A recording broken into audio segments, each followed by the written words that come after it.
করছেন। হযরতে উমরে ফারুক রাদিয়াল্লাহু তাআলা আনহু হযরতে উবাই ইবনে কাব রাদিয়াল্লাহু তাআলা আনহুকে বললেন, এ উবাই ইবনে কাব, যাও মানুষজনকে একত্রিত করো আর তুমি তাদেরকে তারাবির নামাজ পড়িয়ে দাও। মুহাব্বতে বলেন না সুবহানাল্লাহ। এক সাহাবী রাসূল দাঁড়িয়ে গেলেন, ইয়া আমিরাল মুমিনিন, আপনি এমন একটি কাজ করতে যাচ্ছেন যেই কাজটি কখনো আমার নবী করেননি। আপনি এমন একটি কাজ করতে চাইছেন যেই কাজটি কখনো হযরতে আবু বকর সিদ্দিক করেননি। তাহলে আপনি কেন করছেন? জামাতের সহিত নামাজ আদায় কেন করছেন? হযরতে উমরে ফারুক বললেন, সাহাবী, তুমি নামাজ তো পড়াও, আমি সামনের দিকে দেখছি। হযরতে উমরে ফারুকের কথা অনুযায়ী সাহাবায়ে কেরাম আপনার নামাজ পড়তে আরম্ভ করলেন।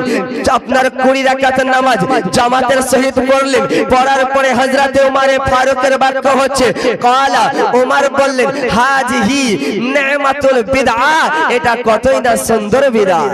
সুবহানাল্লাহ।